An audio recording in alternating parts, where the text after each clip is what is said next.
Today is the gift of contentment. And now let me go ahead and tell you a little bit today. This is going to speak to everybody in the room, right? In fact, I have to share this with you, and I want you to hear it from my voice, all right? Is that I almost titled this, all right?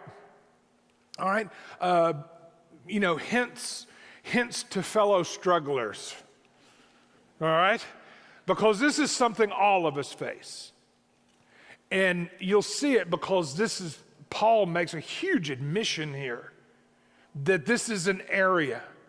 But the word contentment is an amazing word. It's akin, all right, to peace, right? What does the word peace mean? Contentment and peace are twins. And so they go hand in hand.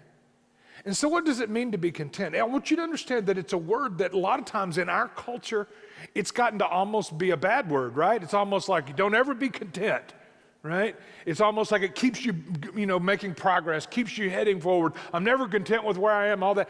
Yeah, but it also breeds a lot of misery in your life, all right? Just simple discontent. And you'll see why, because you were created to be content. That's why you long for it. You'll see all of this in just a minute. But it is an incredible thing. I think it interesting that Dave Ramsey calls his stuff financial peace. You could just substitute financial contentment. Because guys, it's discontent that causes us to make bad decisions, right? As I've told you before, trillions of dollars are spent to get you discontent, right? Discontent with who you are, discontent with your appearance, discontent with what you have. Because when you get discontent, you'll buy stuff, right? And so that's what fuels this problem, right? Why is debt at an all-time high?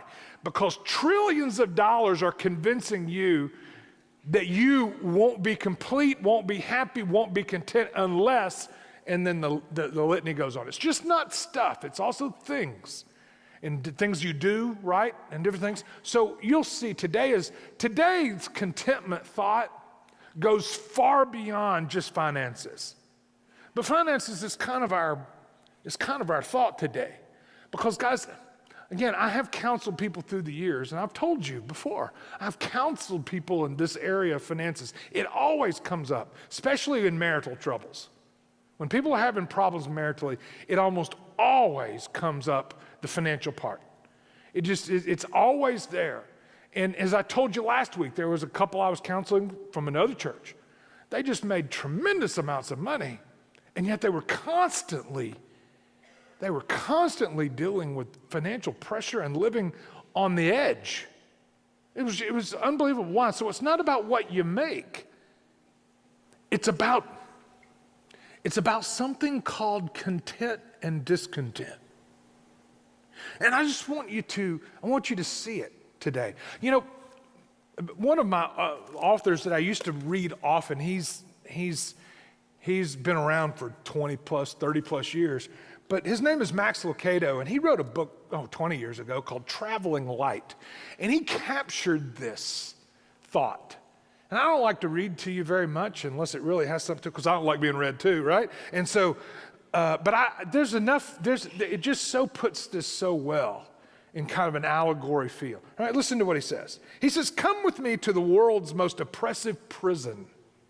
All right? Just ask the inmates. They will tell you. They are overworked and underfed. Their walls are bare and their bunks are hard. No prison is so populated, no prison is so oppressive. And what's most, no prison is so permanent. Most inmates never leave. They never escape or get released.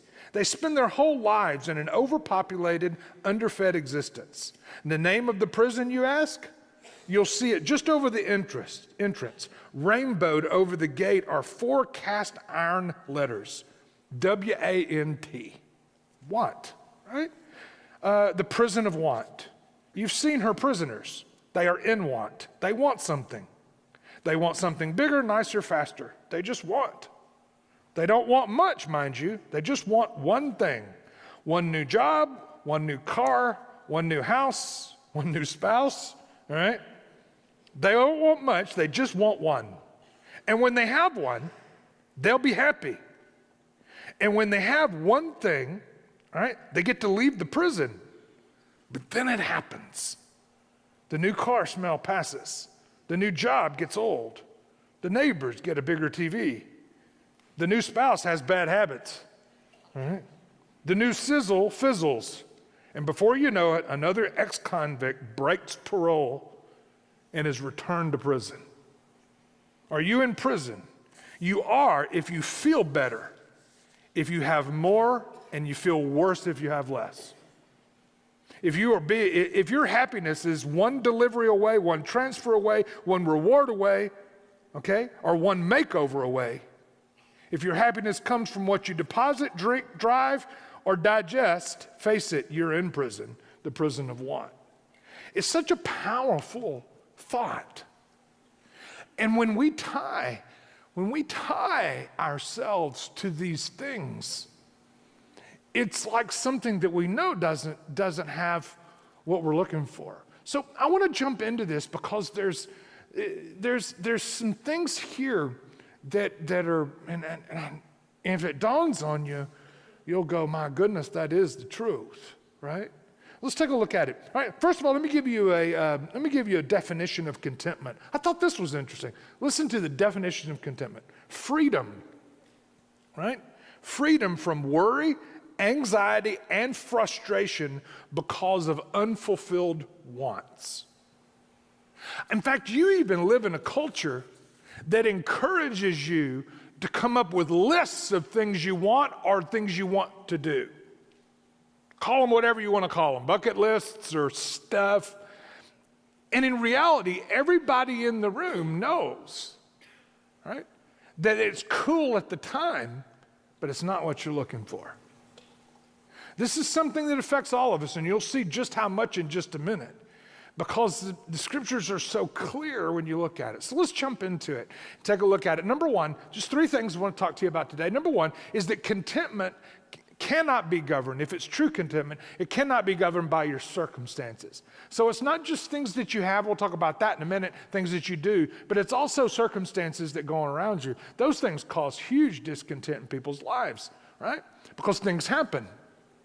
You know, life is a great struggle, right? Struggles come along the way, they're going to come, right? It's going to happen. But in Philippians chapter 4, verse 10, this is such a powerful passage. But in Philippians 4, verse 10, it just, in verse 10, it just says, you know, Paul is saying, hey, listen, I'm so glad that you guys at Philippi have renewed your concern. And he says, and not that you weren't concerned, but that you didn't have the opportunity. But look at verse 11. He says, not that I am speaking of being in need. This is Paul talking. For I have learned in whatever situation I am to be content. So circumstances, situations. Verse 12, he says, I have been brought low. That is, I've been at the bottom. And Paul had been at the bottom, right? And I know how to abound. That is, to be at the top. In any and every circumstance, I have learned the secret. So there's a secret to being content. And I have to be honest, in doing what I do, I have met very, very few, even believers, who have made it to this point, right? They have glimmers of it, right? But they never make it to this thought. But Paul has learned the secret of it, right? And the secret of having plenty and being hungry, right? Abundance and need. He says, so I've learned the secret of that, and it doesn't have to do with your circumstances. If your contentment is based on your circumstances, your life will be a yo-yo, roller coaster, whatever you want to call it. Why? Because circumstances change, sometimes daily, right? And so it just is one of those things to understand and see, that it can't be governed by those, right? Number two, and we're going to spend the majority of our time in these last two, but number two is this, is that contentment is learned. Okay, I don't know. When I look at the scriptures, there's so much that's powerful, and if you just look at what does it say. Paul then had to learn it. It was not something that came natural to him. Contentment is not something natural that really anybody that lives around you really even knows, right? And it's this thought of, you don't go over here and pray, Lord, grant me with contentment. Well, I found that he doesn't grant it as if, it's something he's going to teach you. Now, that's not always a fun thing.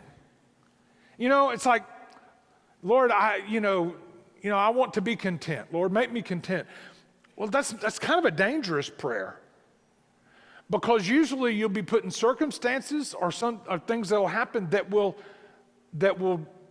are very discontent, make you discontent in order to learn, right? I don't know, it's an incredible thing to think about. So number one underneath that, it's learn, is just simple experience, right? In verse 11 it says, I have learned, okay? I have learned contentment. You get verse 11 for me? Experience, all right? It says, not that I'm speaking of being of need. He says, for I have learned in whatever situation I am to be content. Notice that he says, Paul said, I had to learn it. I had to learn it. So it's something he's going to teach you. And sometimes that's not fun. But it is incredible, the fruits that come from it. So experience. Let me tell you what I put down there, experience. Because contentment is one of those things that is best learned by experience. You don't get this by being in a classroom and understanding and talking about contentment all the time, right? It's kind of like driving a car, right? I remember when I was 15, turning 16, right? And my dad made me go to the classes because he got a break on the insurance, for a 16-year-old boy to drive, right? But I've been driving since I was 10 because I was privileged to have an overindulgent grandfather in my life. And it started out with the riding lawnmower, right? And I graduated up to the tractor. And by the age of 12, hey, Jeff, why don't you drive us to work today? It's small town Tennessee, it was just the way it was at the time, okay? And so driving, so I was already a major driver by the time I showed up at the class, all right? And so I'm sitting in the class, right? And this poor guy teaching, God bless him. And this is nothing against teachers, but it's just not one of those things that's easy to teach. Because, I was sitting there listening to him, and he was just going by the book, and teaching us all whatever the rules you need to know. Those are all good things, all right? But I remember I remember thinking to myself, if I followed all your steps in driving, I would wreck. Because if you have to think that much to go through the steps, you know what's going to happen. Why? Because traffic moves fast, right? You got to know what you're doing. So, what is the best way to learn to drive? Driving. Now I got a picture. Put me in that situation. First of all, ease me into it, put me in some non-threatening type situations, right? And so you learn by experience. Contentment is the same way. Therefore, to be put in a situation where you have to trust him, where you have to be discontent. I find it an amazing thing that God is at work in people's lives to teach them to be content. That is something that he is actively doing. Peace is the other thing. They're both really similar, peace and contentment. But it was a constant teaching thing. I think of the disciples, right? And you remember, and they were in the boat, right? Jesus has gone underneath and gone to sleep, and the big storm comes up. Right? And they're all freaking out, right? Scared, anxious. And, and they get discontent fast, right? And then Jesus comes out and calms it all, right? And so why did you doubt? And basically, here's the thought, how can you have peace when the storm is raging all around you? Does that make sense? Because that's a circumstance. A storm is a circumstance, figuratively. So I'm telling you, the only way you can learn to be content in a storm is by practice, is by experience. It just is what it is. It's all through the scriptures that God is at work in people's lives to teach them this. It's something you long for, but it's only found in particular places, right? The greatest example, the absolute greatest example in the scriptures of this is Joseph. I think of poor Joseph's life, and at the time he was 17 years old, his brothers sold him into slavery, right? If you know the story, it's in Genesis 37 through 50. But if you take a look at Joseph, he was sold into slavery at 17 by no reason of anything he'd done wrong, right? He was sold into slavery at 17, and he was either in slavery or in prison from the age of 17 to the age of 30. Now, along the way, I don't know, we're not told this, it's not found in the scriptures, but along the way, don't you know that Joseph had to have said, God, what am I doing here? I'm sure that there was some real discontent about life's situation for him. I didn't do anything wrong, it's the brothers' fault. God, why don't you do this to them? But see, something was happening. God was working in Joseph's life, teaching him something that he needed to learn, and that the only place he could learn it was in this place. He was going to be elevated to second in command of the most powerful nation of his time with just incredible wealth. Most people cannot handle that, right? Most people cannot handle it.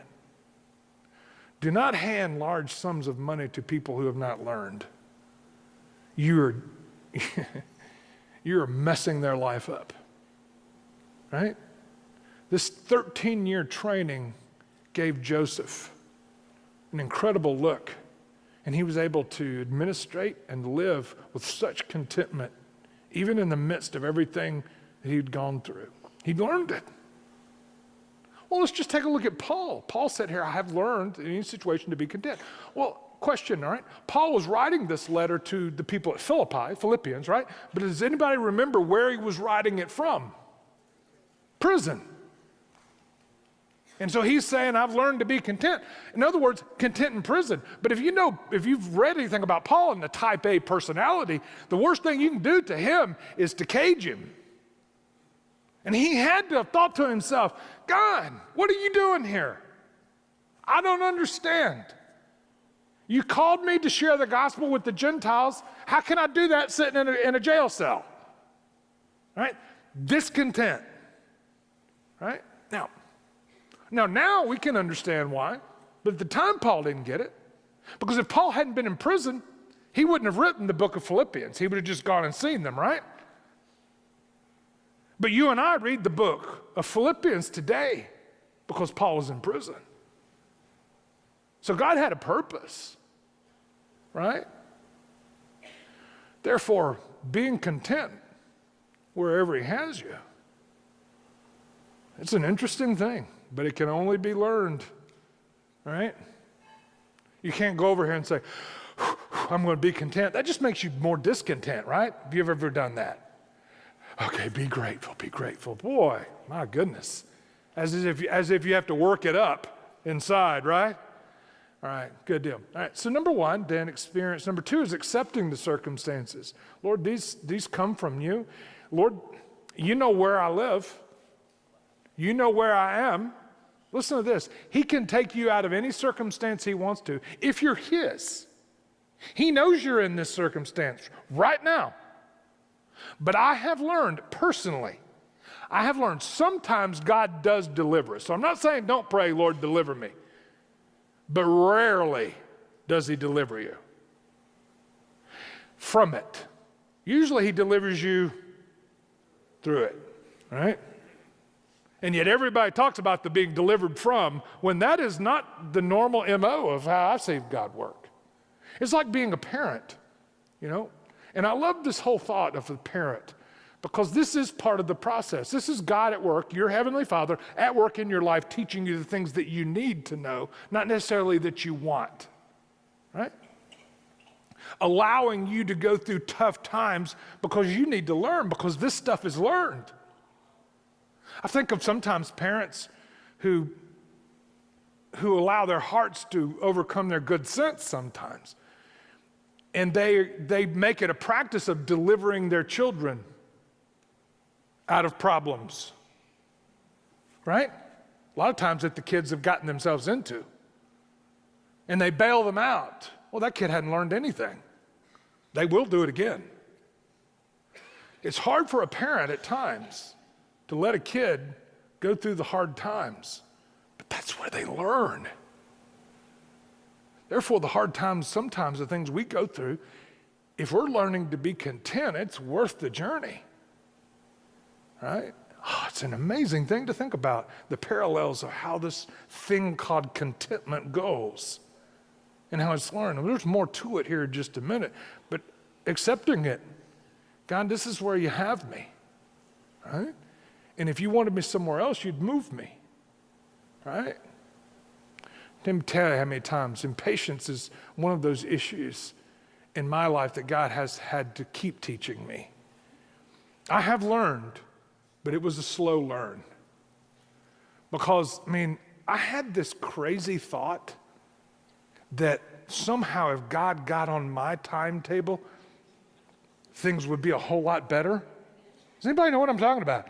And so a lot of times I'll jump the gun and do things and wind up making a huge mess of it.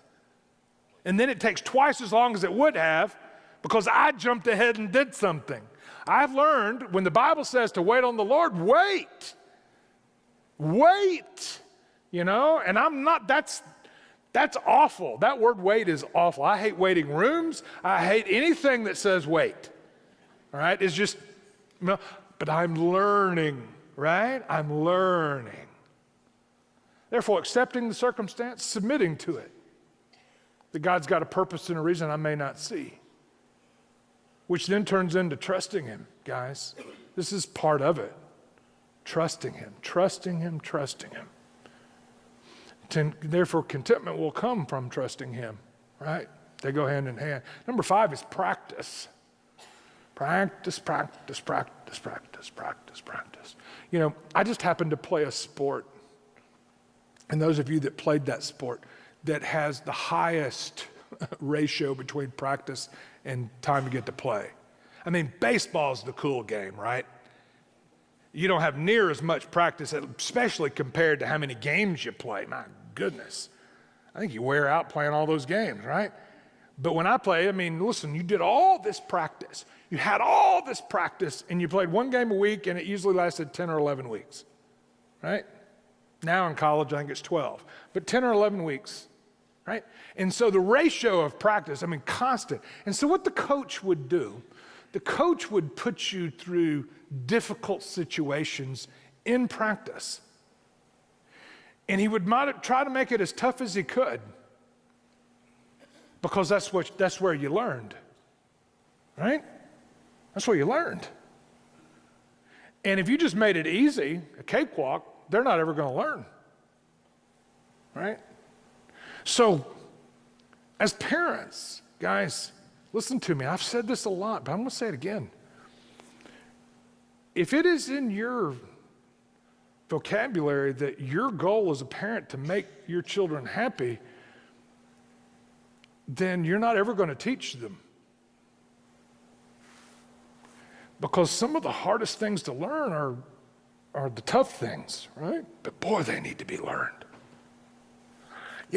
That's why it translates. That's why sometimes people can get, if you will, I don't know that I've ever been on this page, but get upset or mad with God that he let this happen or this, whatever. I'm just like, okay, I understand that, but that's basically because God's not doing it like the way you think you ought to do it, right?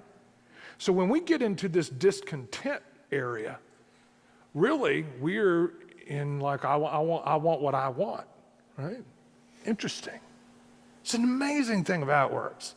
Amazing thing how it works. So practice. He is at work in your life teaching you to trust him, but also this thing called contentment. Because if you ever meet anyone who is content, okay, let's just say content with who they are, their appearance. Oh my gosh, how few people in our culture are content with what they look like. There are some, but this is just one little area, right? And you're content with who you are, what you have. You become a walking billboard for what God can do in somebody's life. Because rarely do people ever experience that, but they long for it, right? They do long for it. Guys, I'm talking to all of us here, and I'm not the expert up here.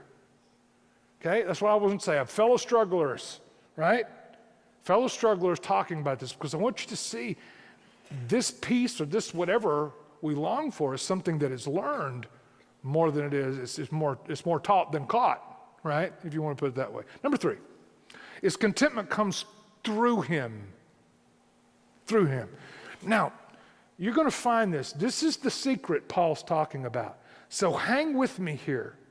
And you're going to see the secret of contentment that Paul's talking about, because Paul mentions it, and it's mentioned several other times in the scriptures of what this secret is. Number 1 is that the secret is not in what you have. Now, I went to kind of an obscure passage that you probably don't know a whole lot about. It's found in Exodus 33. And I wanted to share this with you because let me give you the context in Exodus. If you know the whole story, if you don't, it's easy to share, is that Israel was in slavery to Egypt.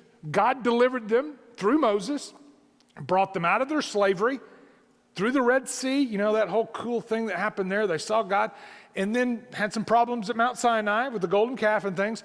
But then they were wandering around. But the problem, here's the problem. And I just want you to see it. If you take a look at Israel, one of their greatest issues was that they constantly were griping and mumbling and complaining. Constantly. Now, let me tell you something, all right? Now, if you are his, look at me. If you're his, this might be hard to hear, but you need to hear it. If you, are his, and you are constantly in your life griping and complaining, I want you to know that he takes it personal. At least he did with Israel. I mean, there was one time the ground opened up, right? There was another time snakes came in the camp. Okay, then they got sick on the quail, right? I can go down the list. Now listen to this. This is amazing. I found out that those who gripe and complain all the time are those who are the most discontent. Right? It's like a foghorn going off. You might as well tell the whole world how discontent you are. But what happens is when you get wrapped up in yourself, then you become discontent. It's all about you. It's not about others. It's all about you. That's a hard thing to hear, but it is the truth. And all of us face it, some at varying degrees. But to beat it, I don't know that we ever totally beat it till one day when we beat it completely. But he's talked about, like in the other part of the scriptures, it says godliness with contentment is great gain. Okay, well, how does that happen? Right? Well, let's see what happened in the Moses story here. This is classic. Then the Lord said to Moses, chapter 33, verse 1. The Lord said to Moses, okay, depart, get up. Finally, God's fed up with them. Now, I don't know how that works even. Does God get fed up? Well, obviously he did here, all right? And it says, the Lord says, he tells Moses, get up, go from here, you and the people who you brought out of Egypt. I think it's classic now that God's calling them Moses' people as opposed to his now, all right? I want you to get up, right? And I want you to take these people, right, your people, into the land that I swore to Abraham, Isaac, and Jacob. saying to your offspring, I'm going to give it, okay? So God's saying, I'm going to come through on the promises here, right? So I want you to go. I'm going to send an angel with you, right? And help you defeat all of the ites. All right? You're going to defeat all of the ites. The Canaanites, the Amorites, the Hittites, the Perizzites, the Hivites, the Jebusites, the Perizzites, right? And so all of the ites are going to be defeated. I'm going to give you the promised land, all right? Go up to the land flowing with milk and honey. But I'm not going. So I'm going to give you everything you want. That's what God's telling them. I'm going to give you everything you want, but I'm not going with you. Now listen to me. I dare say that 90% of even believers would take that deal. Because you think, definitely, I have to be content in the promised land. Listen to me. Even the promised land, that is, if you get everything you want, it won't be what you're looking for.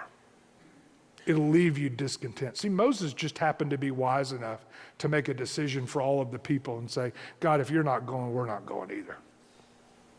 Right? He says, but I'm not going with you lest I consume you on the way. See how fed up he is? He takes griping and complaining personally. Right? Therefore, for you are a stiff-necked people. You're never happy with anything, right? It's an amazing thing when you take a look at it. And then Moses says in verse 15, if your presence is not going, Lord, we're not going to go either. Moses knew. He understood this.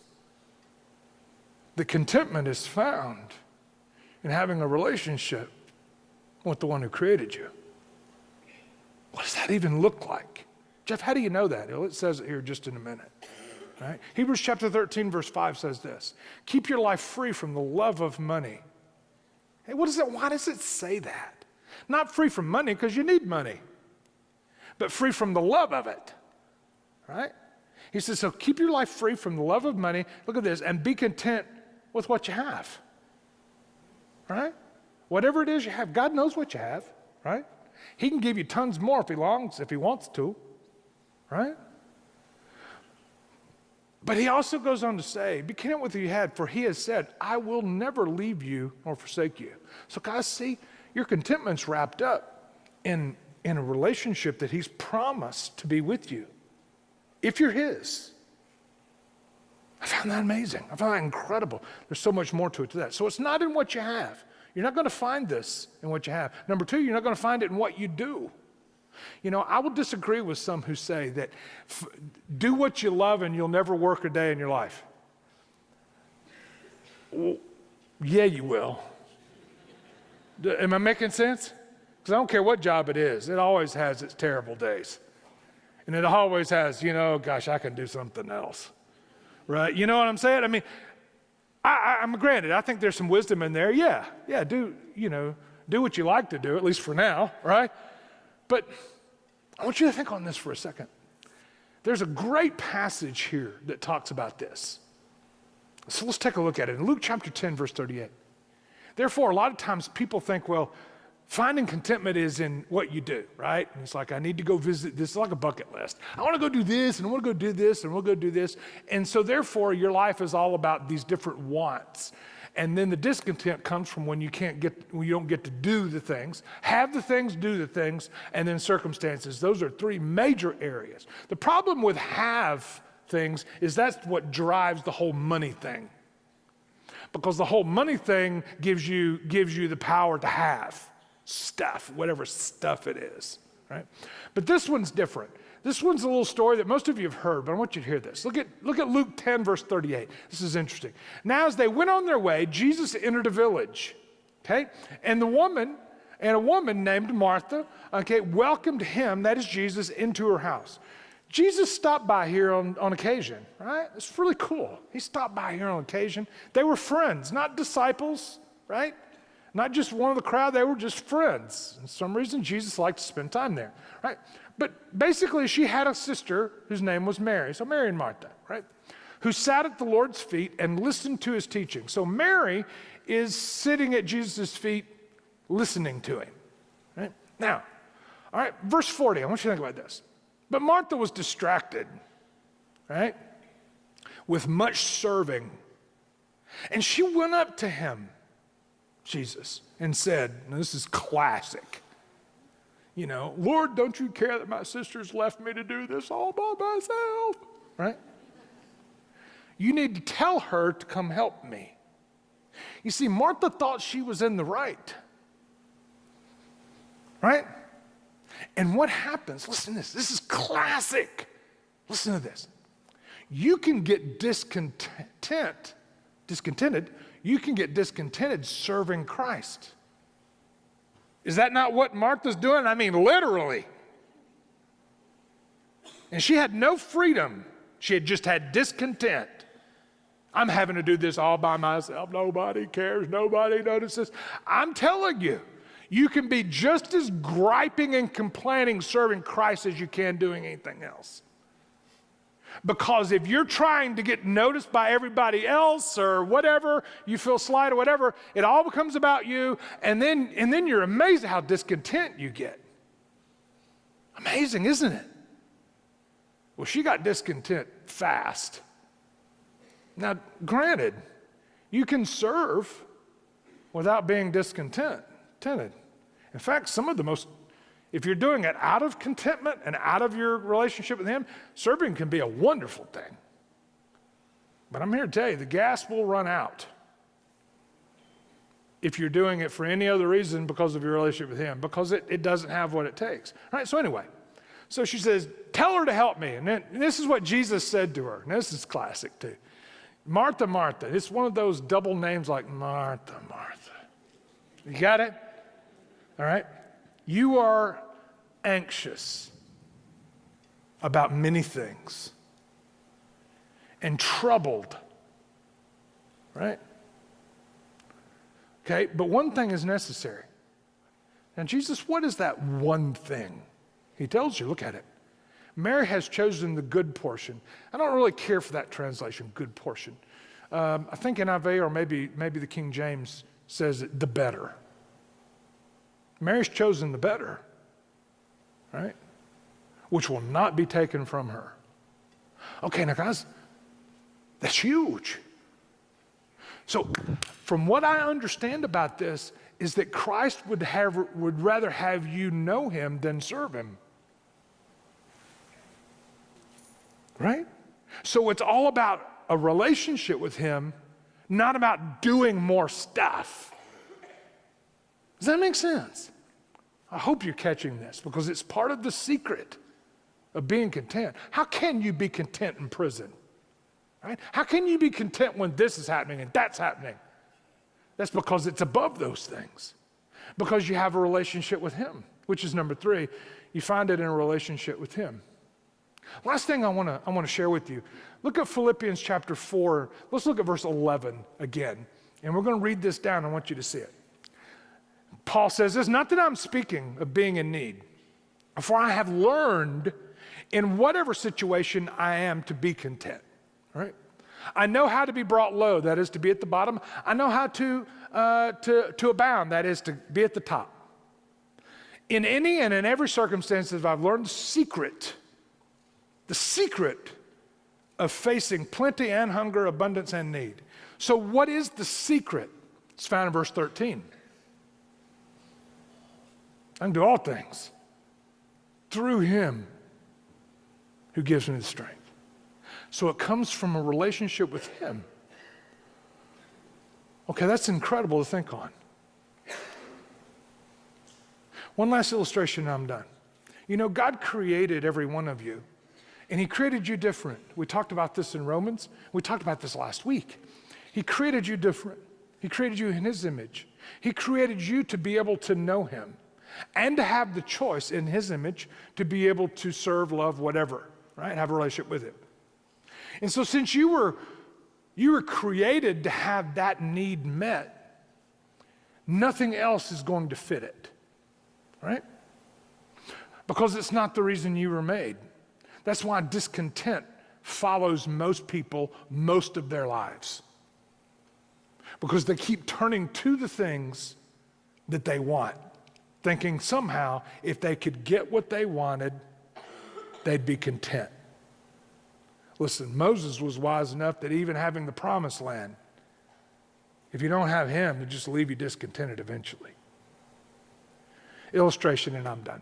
You know, when I was growing up, my grandfather, as I've told you before, I share lots of stories about him, but, you know, like I said, overindulgent, let me do everything, and like any good grandparent does, right? And so he owned a service station, so I was working at the service station. And this was back at the time, you know, where you went running out, you know, and you pumped the gas, and you washed the windshields, and you checked the oil, right? Most of you don't even know what that is anymore, but that's the way it was at the time, right? You go running out. And so there was this new guy working for my grandfather. It was a Shell station, Parish, Tennessee. There was this new guy working for him, and so, you know, we all went running out, you know, and I was just a little kid, but I'll never forget this, is that this new guy got flustered. You know, the guy, you know, rolled down, fill her up, you know, this is kind of the way you work. And this guy went around, right, and he didn't realize what he was doing. But he filled it up with diesel. Okay? Now, I want you to hear this, okay? If you don't even know what that means, that's what you hear. All right? About 1.5 miles down the road, 2 miles down the road, okay, that car got real discontent. Listen to me. Because the car was not created to run on diesel. It started spitting smoke like you wouldn't believe. I mean, it looked like a bomb went off right over the hill, you know, because it starts burning something that it was not meant to burn at a higher, hotter, anyway, there's no use going into the physics of it, but understand it got discontent. Why? Because that's not what it was created for. And guys, that's everybody in our world who tries to fill that place in their life with temporary things that will never have what it takes for you to get to a state of peace that you long for. You long for it, right? Guys, that's why they call it financial peace. It's really financial contentment. It's getting to a place in your life. That's what, and it's to be learned. That's why we're doing the classes. It's something that's learned, right? And so as I close today, it's a powerful thing as we look at it and see it, and how you were created and what you're really looking for is found in a relationship with him that was made possible by who Christ is and what he came to do.